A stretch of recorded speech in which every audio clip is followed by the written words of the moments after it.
the CEPA think tank and a columnist on the London Times. And we've got a fantastic galaxy of talent here on the panel. I'm not going to introduce everybody at length because their biographies are all on the website and also in the app.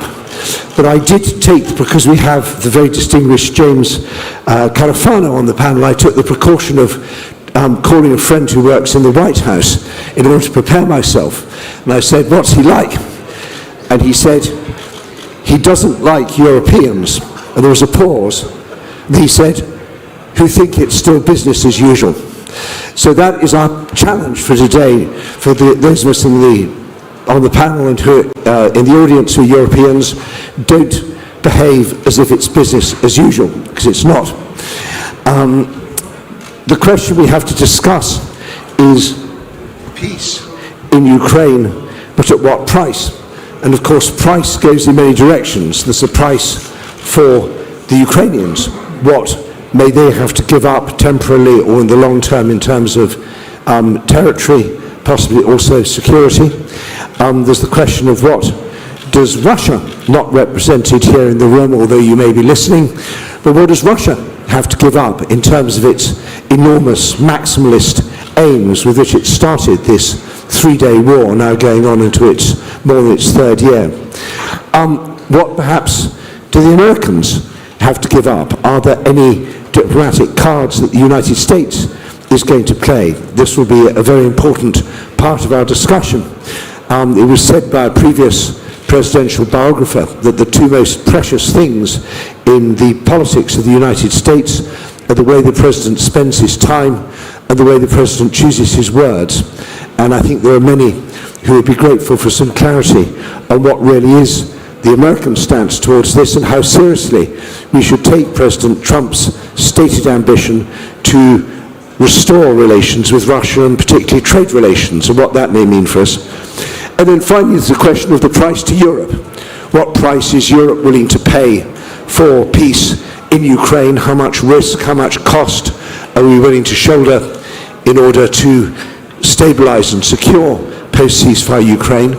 And what the cost may be to us if the peace in Ukraine is a bad one where Russia feels that its nuclear blackmail and other gambits have been vindicated and it's just a question of what target to choose next. Now, Ukrainians are not only fighting to defend their own freedom and their own sovereignty, they're fighting to defend all of us in the Euro-Atlantic space. So I'm going to go to you first, Vadym. Tell us, what's the price of peace in Ukraine? Thank you very much for this panel. The issue of what price is probably the number one issue for Ukraine and the world, and unfortunately there we don't see a clear understanding, even among some of our partners, as to what red lines, at what price we can do this or that arrangement. Ukraine made it very clear that there are three red lines which are unacceptable in terms of making any concessions to Russia. The first one is the official recognition of the occupied regions. We cannot do that. We cannot do that politically. We cannot do that legally. It's simply impossible under Ukrainian constitution, legislation. And that will certainly mean that Russia fully achieved its all strategic objectives, which you definitely don't want to see happening.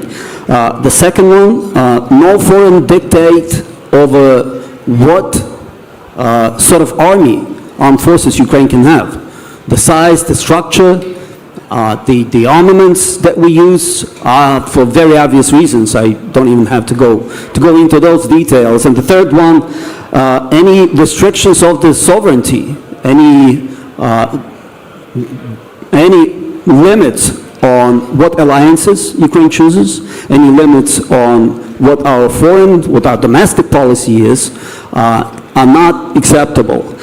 I have to say we very much appreciate the efforts. We understand how much time and energy goes into these negotiations, these attempts to find the ways of bringing the positions closer, and we're grateful for that. But we do get worried when we hear more and more often, especially with the new administration and the negotiation group, repeating more and more of what Russia has been saying in terms of how this could be arranged.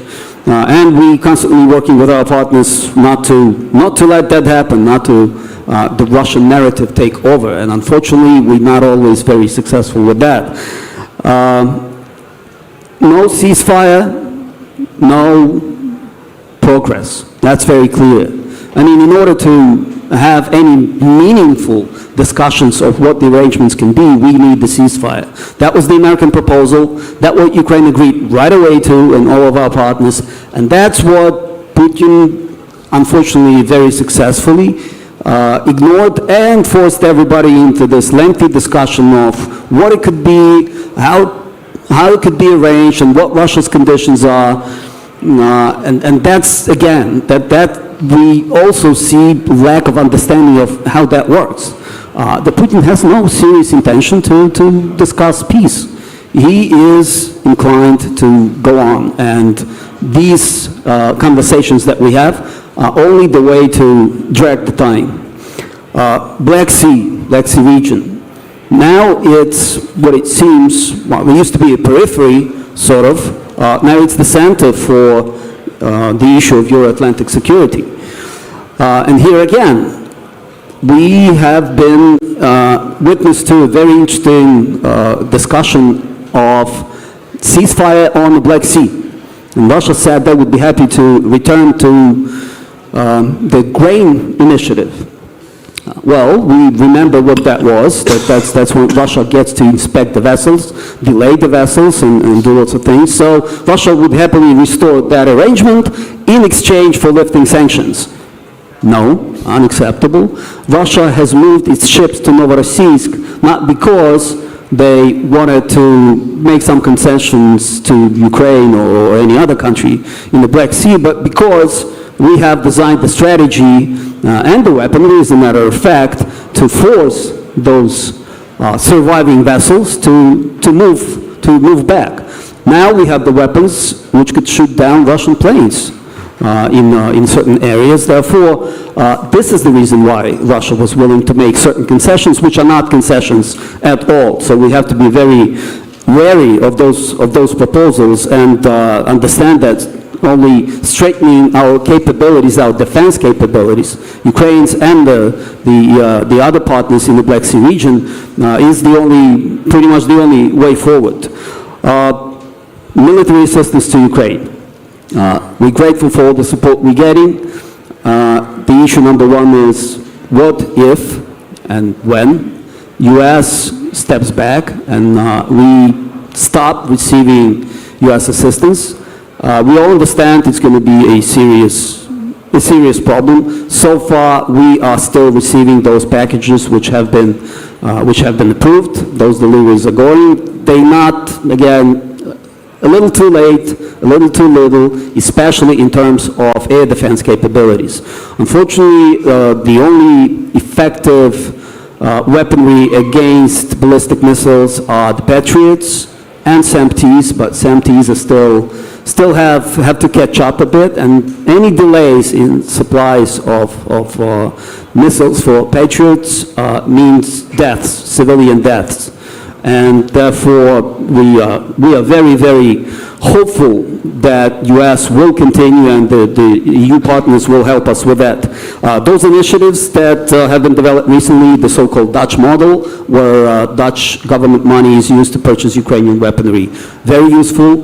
The so-called SAFE loans, the joint procurement in Europe, where Ukraine is included. Those we have high hopes for, and we already have some arrangements where Ukrainian companies together with European companies will be using those loans to purchase, but that requires time, which we unfortunately don't have much. And the last one for me would be European integration of Ukraine. We are on this path for quite some years now. And here, unfortunately, we haven't been very successful in persuading our European partners that the methodology that has been adapted a few years back, well, back in 2020, and the experience of EU enlargement, that was the peacetime process, the peacetime methodology. It's not very efficient now. We do need to work close together to change that, to be realistic. European integration of Ukraine has to go faster. It has to be taken off the table with negotiations. Putin has no say over Ukraine's and Europe's desire for European enlargement and European integration. So that one we need to make a speedy process too, and need to get serious discussion on how we achieve that. Thank you. Well, thank you very much, Vadym, and also for finishing on that note, because you are, of course, the chairman of the committee for the Ukraine's European integration. I want to come to James CARAFANO next, because you are, among your distinguished other things with heritage, you're also a senior counsellor to the President. So there's a chance that if we say something really interesting here, you might take it back to the White House and tell the President. So that's a challenge. I'm a senior counsellor to the President of the Heritage Foundation. I misread that. I'm so sorry. I thought you were senior counsellor to the President of the United States. I beg your pardon. In any case, heritage is very influential. And so we'd be very interested in your thoughts. Are those fears and frustrations outlined by Vadym realistic? Is this a sign of Ukraine still thinking about business as usual? They need to change their expectations? And particularly, how much pressure do you think President Trump is willing to put on President Putin in order to get to a ceasefire? Yeah, so I think we think about this all wrong. We think about this as if the key player here is Donald Trump, and I think that's a mistake. First of all, I always thought that I don't know what peace looks like, but I always thought the only achievable deal was literally a small deal, which was a ceasefire in place. And I actually think that fundamentally, the U.S. expectation and goal was to achieve that, to get the killing to stop. I don't think that the question of U.S. support for either NATO or Ukraine is really an open question. I think the President settled on that actually long before he came into office. The United States is not going to abandon Ukraine, and it's not going to leave NATO. For the very simple reason is paint a scenario where the United States is better off if Ukraine is dominated by Russia, and if China and Russia can run wild in Western Europe. And you would say, well, there is none. Well, that's exactly the point. There is none. So it is not in U.S. interest for any of those things to happen. So if you begin with the premise that Trump is not going to abandon us, then you start to focus on the real issue here, which is the enemy gets a vote. I mean, the only person that can create a ceasefire is Vladimir Putin. And the interesting thing here is, remarkably, we are no better at Kremlinology than we were during the Cold War. We totally suck.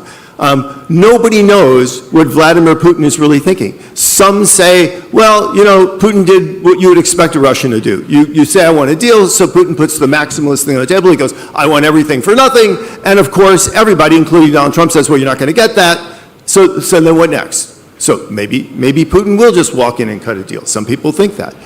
Some people think Putin is winning, so he's just going to continue fighting because he knows that the longer this goes on, you know, Trump will get tired and leave, the Europeans will fall apart, I'll get everything I want. Other people think, no, Putin is fighting because he's afraid. He's afraid to stop the war because as soon as he stops the war, oh my God, his entire country will collapse. You know, the veterans will come back like in 1917 and overthrow the Kremlin. Well, which is it? And the answer is, I think, truthfully, nobody knows except Vladimir Putin.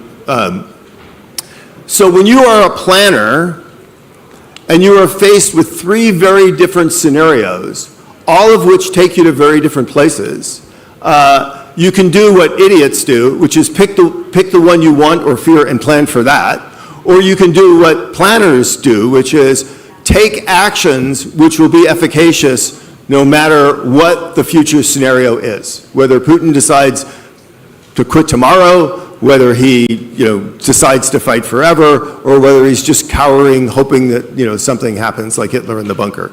The focus ought to be on what do we need to do to ensure a free and independent Ukraine that can defend itself and prosper regardless of the day the war ends.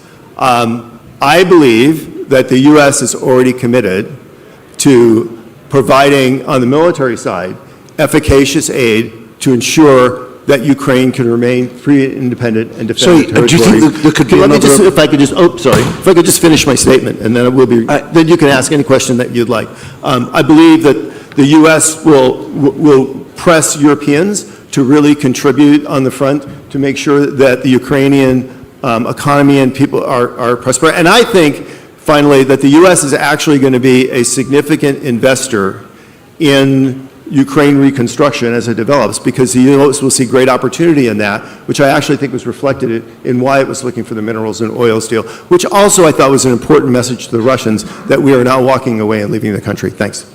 So I just wanted to ask you, do you think there's any chance of a new appropriation for Ukraine, and do you think that the United States will continue to sell Patriot missiles to Ukraine? Because the President seemed to be suggesting that he didn't think that was a very good idea. The U.S. has said a lot of things, but if you actually look at their official statements, they're continuing current aid. They haven't discounted future appropriations. Rubio said just yesterday they want to review the programs to make sure they're all efficacious.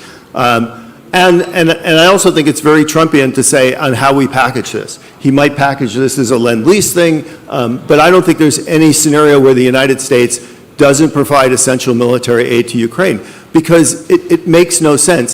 If a free and independent Ukraine is in your interest, if a NATO which is more secure is in your interest, if you don't want to give Vladimir Putin a cheap win and look like an idiot, right? Why would you not provide the Ukrainians what they need? Politically, it's not a problem in the United States. The Congress will vote for it. How they structure it, I think that's a question that remains to be seen. But I don't think there's a scenario where the United States cuts off military aid to Ukraine. Well, I think everyone in this room would be delighted to think that the United States is not walking away from this issue, despite some suggestions we've heard from senior officials to the contrary. I want to come to Ambassador ILDEM now. Tacan, it's great to see you again. Very distinguished career in NATO, former Assistant Secretary of Public Diplomacy. You must be quite glad that you're not in that seat at the moment trying to make sense of all this. But give us your perspective from the, what is the price for the Euro-Atlantic security architecture, either to make a ceasefire stick, what might we have to pay, and what's the price for us if we get it wrong? Well, first of all, everybody, and since I'm a diplomat, I'm very much in belief of the wisdom and ability of diplomacy and negotiations to reach a settlement. Nevertheless, we should have a sound basis to conduct such a diplomacy. In the fourth year of this war that Russia waged against Ukraine, the stakes are high, not only for the sovereignty of Ukraine, but for the fundamental principles underpinning European security. It is important to have an independent state of Ukraine, but with its territorial integrity. It is essential. If there is a deal in which there are territorial concessions which run against the very principle of maintaining territorial integrity and sovereignty, then we will be creating a precedent that we all would not endorse for the future. And that's why I think we need to have a clear understanding what Russia wants, what Putin wants. And the recent talks in Istanbul have shown us that Putin is not interested at this time to have any settlement. Ceasefire is important, I agree. There is such a human suffering with so many civilian casualties, and I have to recognize the bravery of the Ukrainian nation in defending their country, their independence and sovereignty.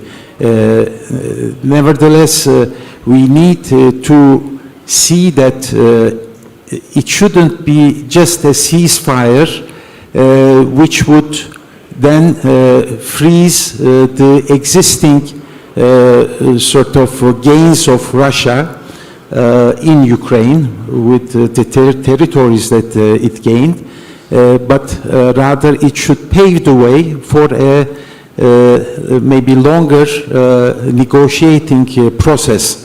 And we have to draw lessons from the past. I don't think that Minsk format would be enough.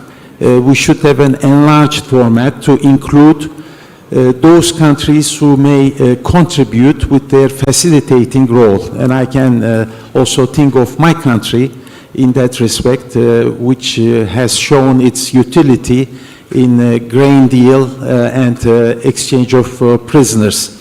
There should be a security guarantee in the interim for Ukraine until NATO membership is secured, and a deterrence force to monitor the compliance of the ceasefire. And we may think of countries who may share the burden in a coalition of willing format to ensure that ceasefire is respected. But in any case, all these negotiated settlement and arrangement should be embedded in the new European security architecture. All the legal and political instruments that underpin European security have unfortunately collapsed. We don't have a CFE treaty, Open Skies treaty, Vienna document is not functioning. Therefore, we should also embark upon a process in which we design a new set of confidence and security building measures, arms control arrangements, and not only with the numerical restrictions, limitations that CFE provided in the past, but also go to the technological advancement since then, focusing on artificial intelligence and all emergence and the disruptive technology that impacted the war effort. Therefore, what I see is respecting these basic principles for European security and make sure that it is non-negotiable. I, of course, recognize the good effort of the new US administration to bring a diplomatic solution to the existing problem. But I think the messages are not the right ones. I mean, if the US administration talks about that certain territories already occupied by Russia will never go back to Ukraine, this is wrong. This is a wrong departure point. And the United States being the leader country, a leading country within the alliance, if it says, okay, it is the responsibility of Europeans and I'm not in any way contribute to security guarantee of Ukraine, then it is wrong. If the United States says the Ukraine accession is off the table, this is also wrong, because it is also one of the fundamental principles that underpin European security and international order for any country to be able to choose which military arrangement that it can belong to, whether to join a military alliance or not. So we appreciate the efforts of the new US administration, but I think diplomacy should start from a sound basis. Thank you. Thanks very much. Mr. Carafano, those were three direct criticisms of the administration's policy. Do you want to respond to them straight away, or would you like to wait until... That's fine, that's great.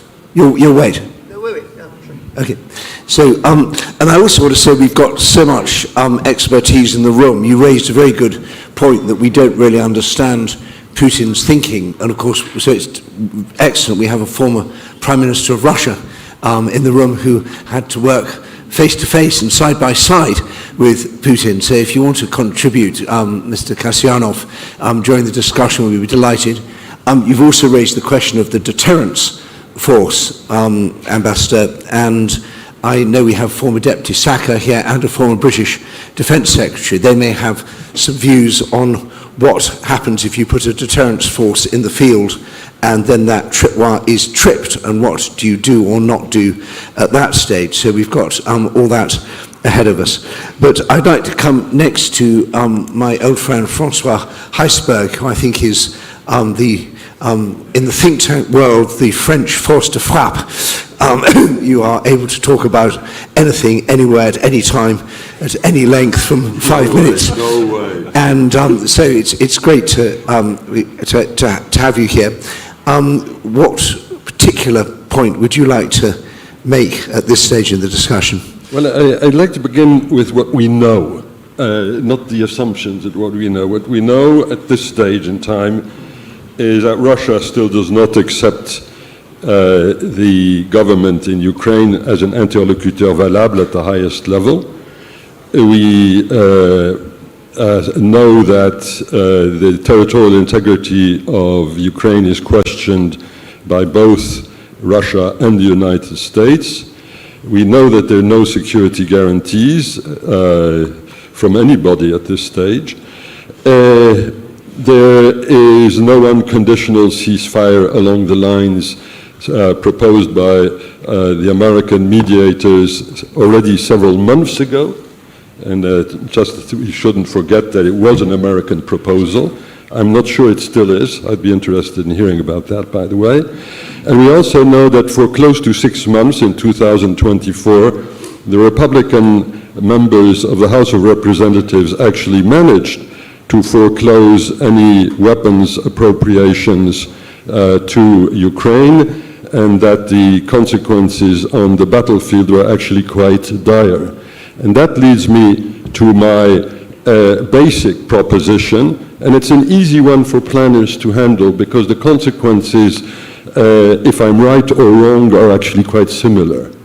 And that is, I assume, rightly or wrongly, that the United States, that the American government is not going to ask for new appropriations from the House of Representatives. If I'm wrong, well, that's fine. We'll know how to deal with my being wrong, because that is what we have been doing for the last 3 years, apart from the 6-month break last year. What does that mean for Europe?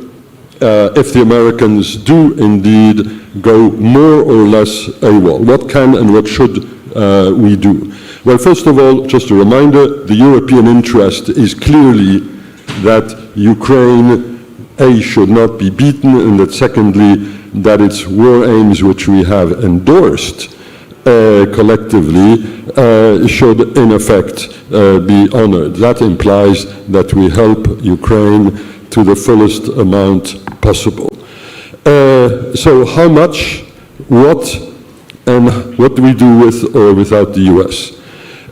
How much replacing the US in money terms, not talking weapons, 30, 40 billion euro a year more than what Europe has been spending until now in terms of military aid. Is that within the collective capability of Europe's NATO members and the members of the European Union? Short answer is yes. The longer answer is that it would actually be much easier if we did lay our hands on the frozen central bank Russian money in Brussels at Euroclear. I know that the lawyers have all sorts of views on this, but my understanding is that Britain and France have a particularly undistinguished record when it comes to pushing for trying to resolve this issue rather than trying to find excuses for not doing it. So I'd flag that particular piece of criticism vis-à-vis ourselves. But even if we don't do that, the money is of a size which is mobilizable by our countries. What does Ukraine need? So for the Ukrainians, of course, to tell us, but air defense has been mentioned. Electronic warfare has proven to be an area of great weakness by the West generally, whether it's the Americans or the Europeans. A big effort in this field would no doubt help the Ukrainians, who for the last few months have been able to use EW quite effectively in spoofing a very large proportion of the Shaheds which have been shot at them, but it seems that it looks like the Russians, who are very good at EW as well, are catching up and giving the Ukrainians a difficult moment. And of course, the strategic enablers, ISR, in-flight refueling, and comms. Should the Europeans be in the business of buying American weapons inter alia to provide to Ukraine? My short answer is yes. The longer answer is, will the Americans actually give us the authorization? When I see the difficulties which the Australian government has encountered in transferring retired M1A main battle tanks to Ukraine. Well, eventually the Americans gave the authorization, so that story has a happy ending. But it was bloody difficult, and it was a powerful signal that there is nothing obvious about the United States actually enabling us Europeans to give to Ukraine the weaponry which it needs if it has ITAR components. And that was under the previous administration, not this one. And of course, I can get into the critique of the Biden administration. It'll take me more than half an hour to do that, because there's a lot to critique. But we are dealing with the Trump administration, and I don't know what the Trump administration's view on this will actually be. Just a few bullet points to end on what the Europeans also need to do vis-à-vis Ukraine. Well, first of all, get Zelensky in The Hague and get him into The Hague at the NATO summit as a meaningful participant, not like the Czech delegation in Munich in 1938, which was locked up in a hotel room until they were told what had been decided above their heads. So Zelensky in The Hague. I've heard very mealy-mouthed words from American people in positions of responsibility on this score. I would like to know whether the Americans will help Zelensky play a meaningful role in The Hague or not. I think most of the Europeans are. Secondly, EU integration has been mentioned, obviously something which is in our ken. The so-called guarantee force or resilience force, reassurance force, I'm not sure what the right word is, which the French and the British have been pushing quite hard, was a nice idea to convince the Americans that we would actually be ready to put boots on the ground. But of course, if there is no ceasefire along the lines pushed forward by the Americans and the Europeans, this matter makes little sense. Just a closing word. I'm so thrilled to be back in Romania. As one of the unfortunate people who had to go through Vice President Vance's speech in Munich last February, I am just so glad that the Romanian electorate paid no attention whatsoever to that speech. Thank you.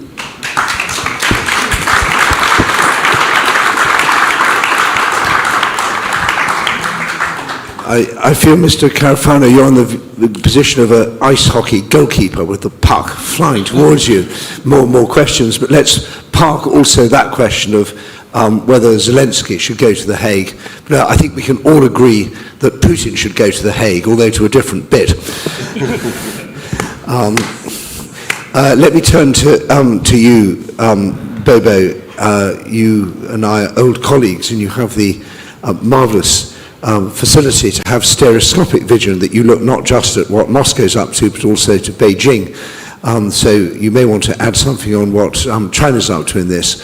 But give us your reaction to what you've heard so far and fill in any gaps that we've left. Sure. Well, thank you, Edward, and thank you, organisers. It's a great conference to come to. I'm honoured and privileged to be here.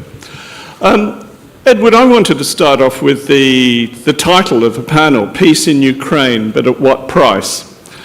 And it seems to me that it's vital to emphasise that peace at any price is in fact no peace at all.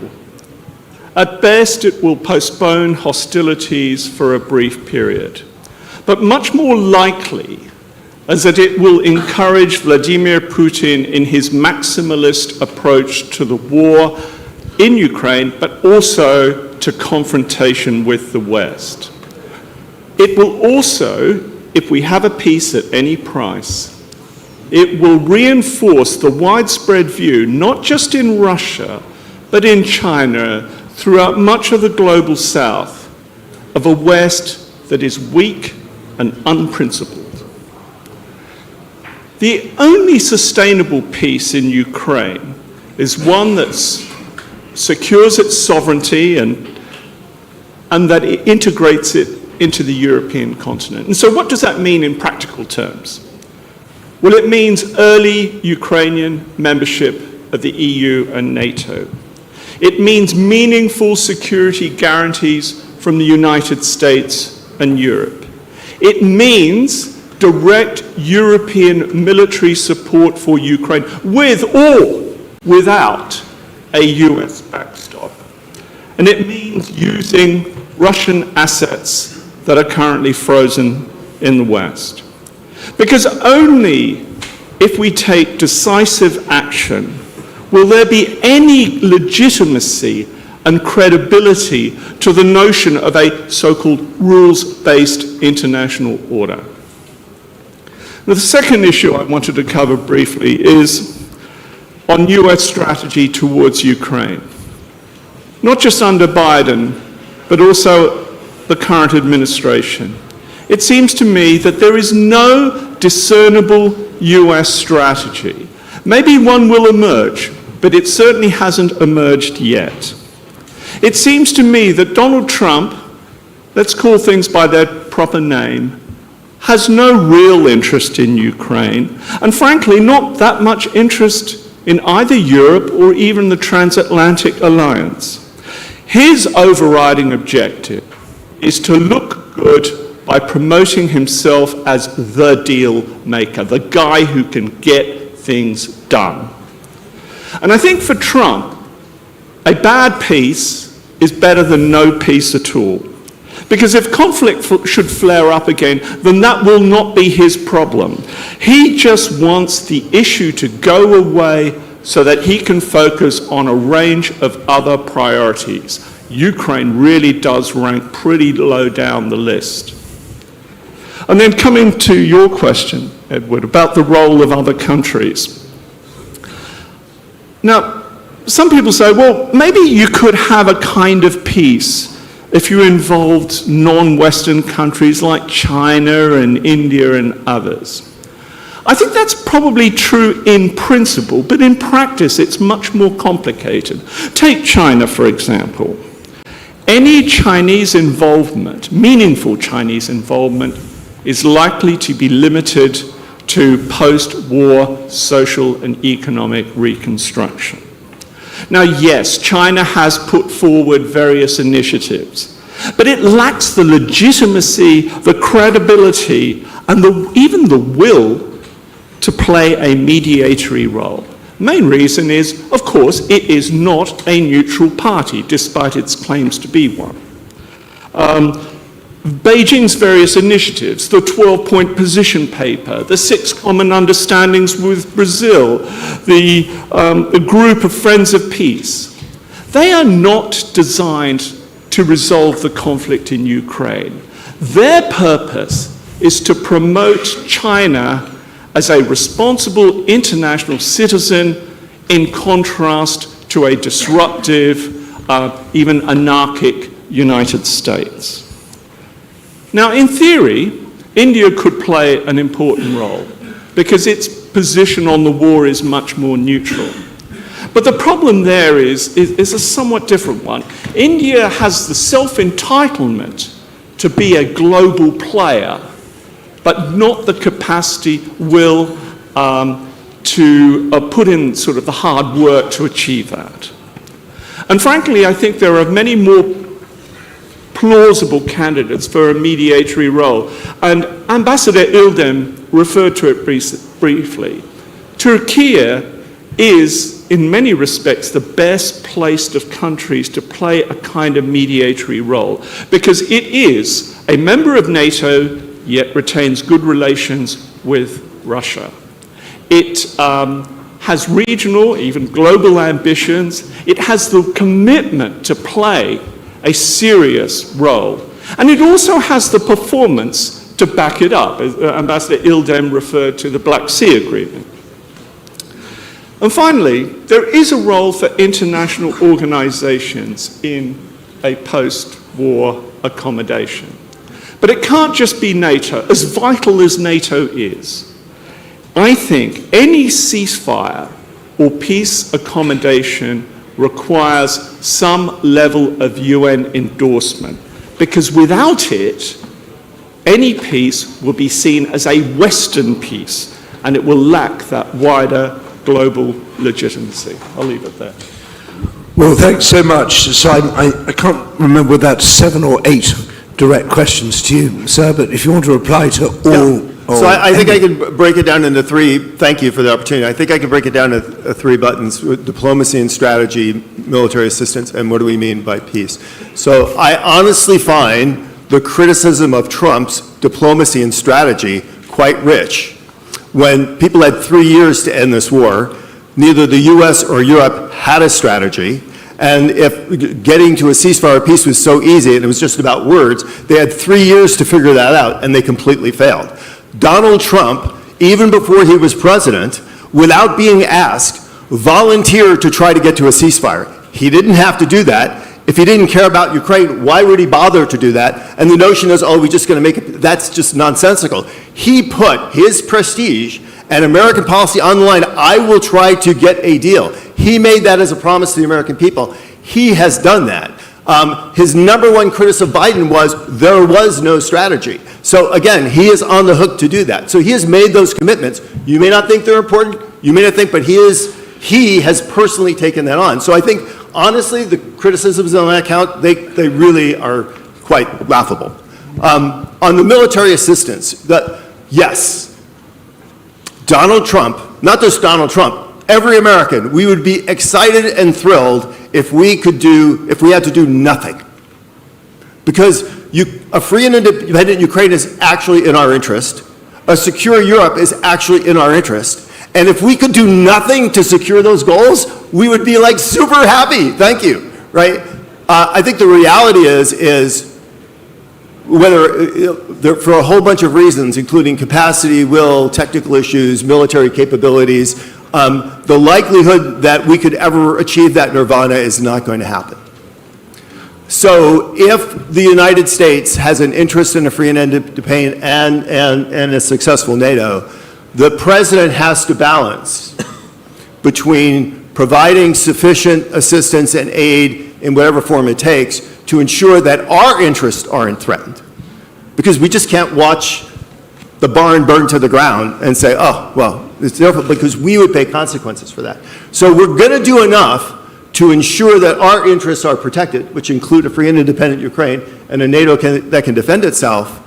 But don't ever think for a second that Donald Trump is ever going to waste one waking minute beating the hell out of Europeans to do more, because he not only, I think, is it in their responsibility to do more, but the United States is a global power with global interests. We have at least 3 major theaters to cover. We have a lot of ground to cover, and we cannot cover any of them without the contributions of friends and allies. So I think we're going to live in that very uncomfortable world of, yes, the U.S. will be there, but yes, the U.S. will always be pressing more. On the peace thing, this panel is completely ill-named.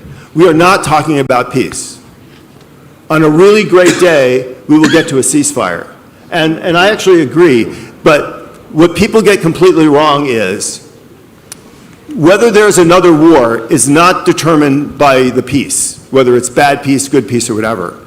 The next war is always determined by what you do after the fighting stops. That's what sets the next war. Honestly, I think the problem with a lot of all the discussions that we're having is we're so absolutely focused on criticizing Trump and, how do we get to this perfect peace, which we're never going to get to, and we are not investing the time and effort that we do, when the shooting stops, and if it doesn't stop, again, how do we assure free and independent Ukraine? I just think we waste a lot of energy. François actually made a great point. We have hundreds of billions of dollars of frozen assets there. That is absolutely a resource that needs to be tapped. We don't invest near the energy that we need to do in unlocking that. Right. So thank you for the opportunity to discuss those. Super, thanks. Before we go on to some questions and more discussion, I just want to ask Vadym to come back. We've all been talking about your country and its future. Are you reassured or alarmed by the discussion? Well, again, I'm grateful. I'm grateful for all the efforts that are being made because I completely agree. We wouldn't be able to fight on for 3 years without all this assistance. So the position that Ukraine has taken has been agreed with our major allies. And discussions that are ongoing is simply about one thing: how do we all unite and make Putin get serious about talking peace and not how to win a little time. So I hope that these discussions are going to be focused on that. What it is that we do, what it is that we can invent. And we obviously in a little bit of crisis because so far the attempts to press Putin into more serious discussions have not produced much effect. No ceasefire, well, there are sanctions from the European Union, but we still to see whether they're going to be effective in terms of actually putting more pressure on him. So here we are in a crossroads. How do we change what we do? Including these discussions, so that we do achieve that purpose, that Putin feels the pressure. I think it's well worth underlining that if the European Union had done at the beginning what it's done 3 years on, we wouldn't be talking about a war now because we'd have put so much economic pressure on Russia that it would have already folded. But sadly, we missed that opportunity. So I'd like to, who is in the audience wanting to contribute? Some hands can go up and I will be happy to come to them. I think the thing that worries me most, and I'll bounce this back to the panel, is the sort of what you might call the nightmare scenario where President Trump cooks up a deal with President Putin and goes to the Ukrainians and says, sign here. Yep. And the Ukrainians say, no, we can't. It's existential for us. And the Europeans say, we've got your back, because it's existential for us too. And then President Trump turns to the Europeans and says, make the Ukrainians sign. Yeah. And the Europeans say, we can't. We can't make them, and we don't want to. At which point President Trump sees his authority challenged, and he then has to do something to show the Europeans he's serious. And at that point, I can see a very nasty situation where European security becomes the victim of the Trumpian displeasure. How realistic, you're grunting assent there, Bobo, do you worry about that too? Absolutely. I think that's an entirely plausible, indeed one could say almost probable scenario. Just coming back to a couple of points that James mentioned. Look, James, I agree with you. There was no US strategy before Trump, so I'm not trying to in any way idealize the Biden administration's approach to Ukraine. But I mean, if you think that Donald Trump has a strategy, then what is that strategy? Because from the outside, it looks like he's sucking up to Vladimir Putin, who is allowed to dictate the agenda, as Edward mentioned. It is embarrassing the hell out of Zelensky. It's trying to hustle the Ukrainians into a lousy peace. It's attempting to extort a manifestly It's attempting to extort a manifestly unfair minerals deal from Ukraine. How is that a strategy? On the contrary, what it does is it persuades Vladimir Putin that, hey, this is a real politic world. Donald Trump and I understand the real way of the world. And it essentially plays the whole game, so to speak, on Vladimir Putin's terms, leading to exactly the kind of scenario that Edward has painted. François, do you come in quickly there? And I'm going to come to the audience. Yeah, just very quickly. I share much of what has just been said, but I think it is, and I sometimes agree with my friend CARAFANO, it's not a good way to use one's time in criticizing Trump. And it's just so easy. The pleasure principle is well served. But in practical terms, it's not very useful. So if I have to ask one practical thing of our American friends, it may be the best case, and that shows how bad things have become, and that is that they should not get in the way of the Europeans if they want to export American ITAR-covered weapons to Ukraine. And if there were one single message from Trump over the next few weeks saying that the United States intends to do exactly that, I think one element of distress would have been removed. That doesn't remove the other elements of distress which Bobo has unfortunately described and which are widely shared in Europe. Thanks very much. Can I just ask, how many Ukrainians in the audience? Hands up, all the Ukrainians here. You're all very welcome to ask questions. Ambassador, yes, Tacan. Well, first of all, I very much appreciate the explanations given by Mr. CARAFANO, and some of them I certainly agree. Strategy, of course, it is good to have a strategy, but strategy should be on sound basis. If at the outset you declare that Ukraine will never ever become a member of NATO, this is not a right strategy. Second, if you declare that whatever Russia had occupied will not go back to Ukraine, this is also a wrong strategy. So I'm sorry to express this criticism, but we need to start negotiations from a point of strength. And we are not doing that.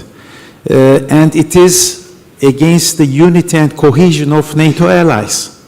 I don't think that this posturing, declaration of position has been consulted with allies. And this is a big issue. And my third point would be that in all of your answers, you talked about free and independent Ukraine. Was I missing the word sovereignty? Sovereign Ukraine? Okay. Because Free, independent, and sovereign Ukraine. Okay. Independent zone. all right, so it was not deliberate. Right. Because sovereignty is very important.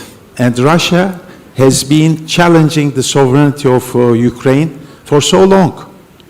That's why we have to be extremely careful in engaging with Russia. And I have to clarify, I'm not representing my government. I'm a think tanker, no longer in public office, but I insist that principles should be the cornerstone of any negotiation that we are going to have. I mean, and Ukraine definitely should be at the table. We cannot negotiate on behalf of Ukrainians. Ukrainian people have shown bravery by defending their country, and they have absolutely right to be at the table to also defend their case at the negotiating table. Thanks so much. Well, can we have the microphone? Who's handing microphones around the audience? Do we have anyone with a microphone? I'll give you my microphone. Prime Minister Kasyanov, it seems only 22 years ago, that you were berating me for my inability to understand the strength of the Russian economy. It's great to have you here. Please explain what Putin is up to. All right, thank you, Howard. Thank you. Yeah. Just two short comments just on the questions. One, what Putin wants, and second, just what the price. Yeah, Putin wants just as much as the West allows. And that is already a demonstration. Just Putin wanted part of Georgia, he got it. Putin wanted annexation of Crimea, he got it. Putin wanted Donbass, he got it. Now he wants the whole Ukraine. And now just the question is about just whether we allow KGB and the Colonial to destroy the whole architecture of security established after the Second World War, or just we defend values and this world order. And the second issue, what price? First, the West should determine unilaterally who is the aggressor and who is the victim. And after that, to discuss whether both sides should provide concessions or what. How we deal with this. I think the answer is clear. Thanks. So can you pass the microphone to the Ukrainian?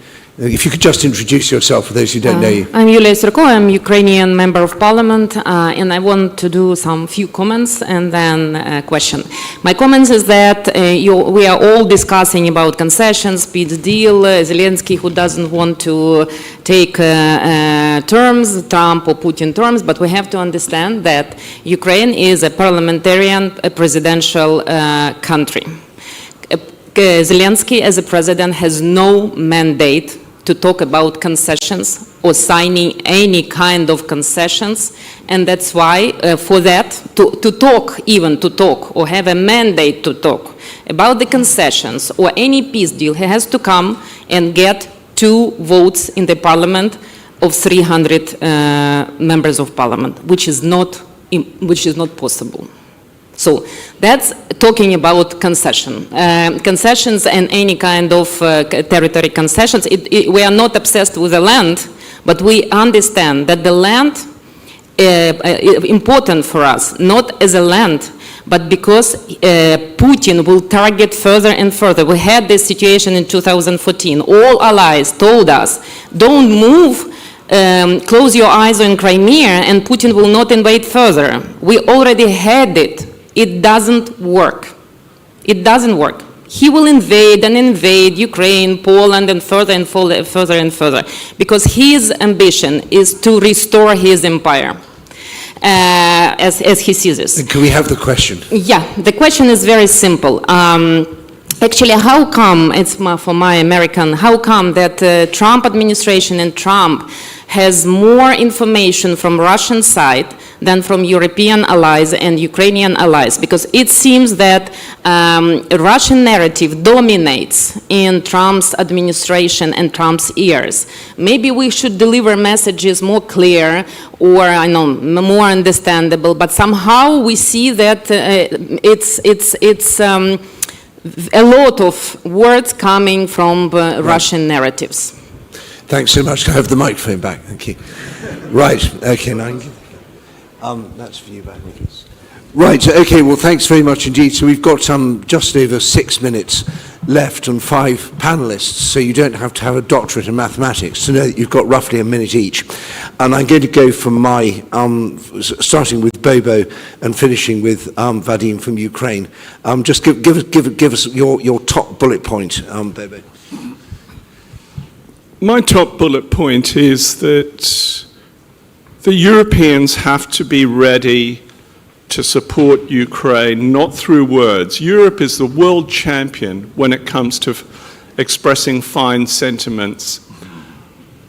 What the Europeans need to do, with or without US support, let's hope there is US support, but if that should not happen, the Europeans need to understand how badly Ukraine has to win, because a Ukrainian defeat equals a European defeat. And frankly, the disintegration of European liberal values, norms, and institutions.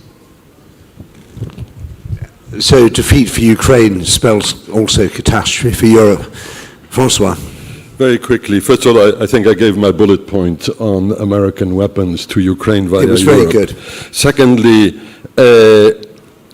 we should publish or republish in whatever social network or mainstream media are available the two Russian so-called security treaties of December 2021, which are today the most clear statement of Russian intentions as to the future of the European order.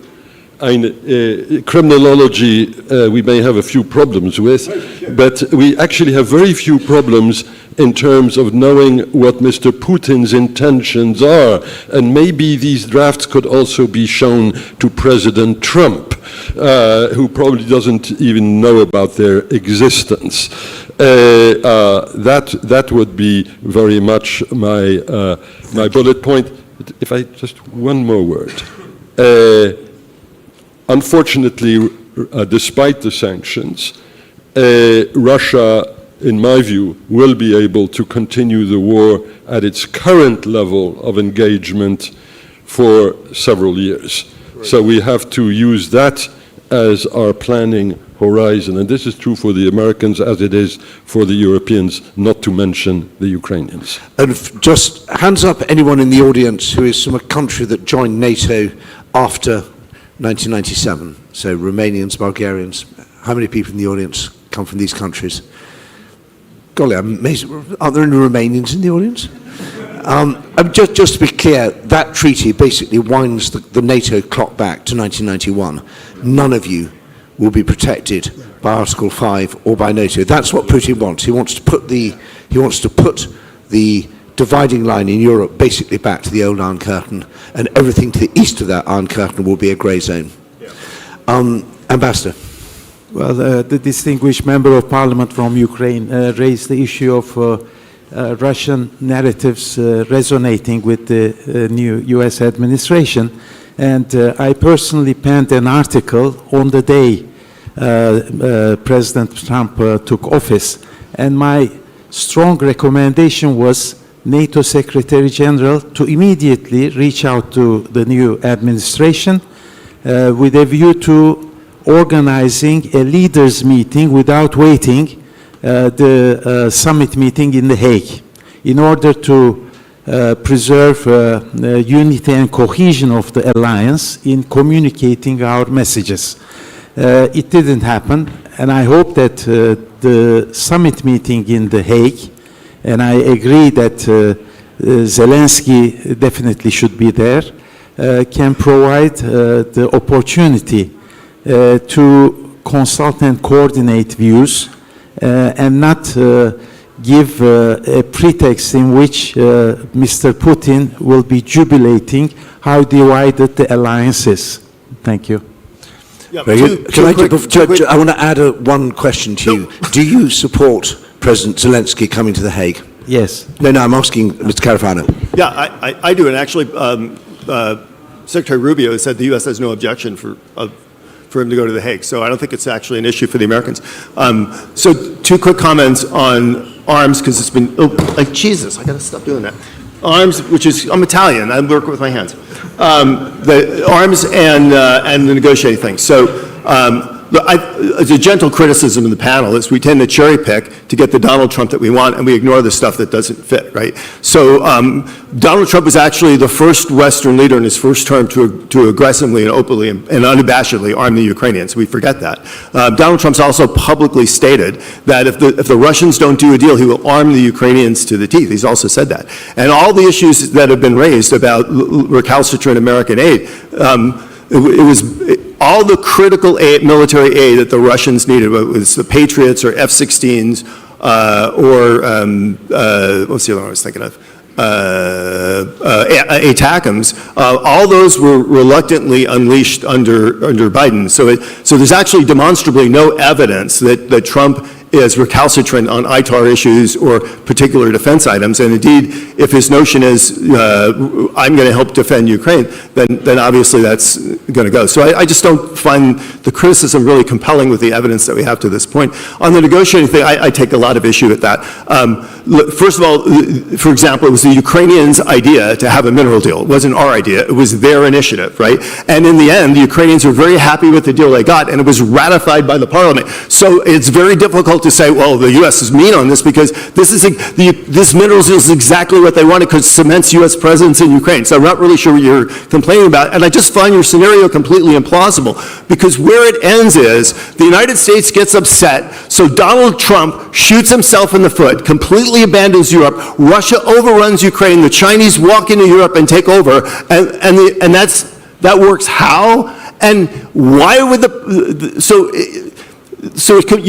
when you look at Trump negotiating, and I'll be very quick, I'm sorry, but when you look at Trump's negotiating style, it's very consistent. He did it with the Chinese, the Russians, the Iranians, everybody. He wants to do a deal, but he doesn't like to do bad deals. So he invested 2 years trying to do a deal with the North Koreans. He was really nice. He gave them flowers. He made a movie for them. He did everything. In the end, there was no deal. And the reason there was no deal was the North Koreans would not agree to the one thing that was vital to U.S. interests that Trump wanted, was to denuclearize. And so even though he really wanted a deal, he walked away.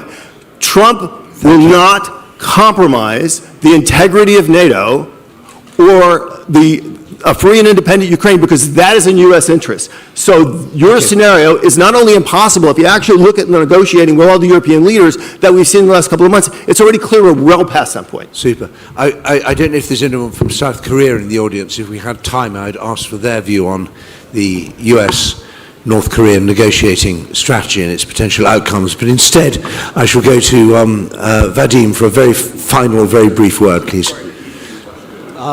Well, we talk about the price that we're willing to pay, and we didn't talk enough, in my opinion, about the price to Putin and the capabilities that we jointly have to raise that price to the point where he couldn't bear it. And Mr. Cassiano was very right by saying that he will go as far as you allow him to. Right. We are doing our part. 1,000 soldiers a day, hundreds of pieces of equipment Russia loses on the battlefield. If we join our forces, if we put everything at our disposal to raise that price of war to Putin to where he couldn't handle it, then we will get peace. Thank you so much, and please join me in thanking all our excellent panelists.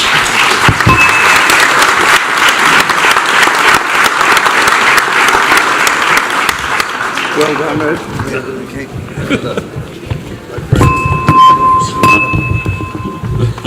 Without you, I would have nothing to talk about. Look,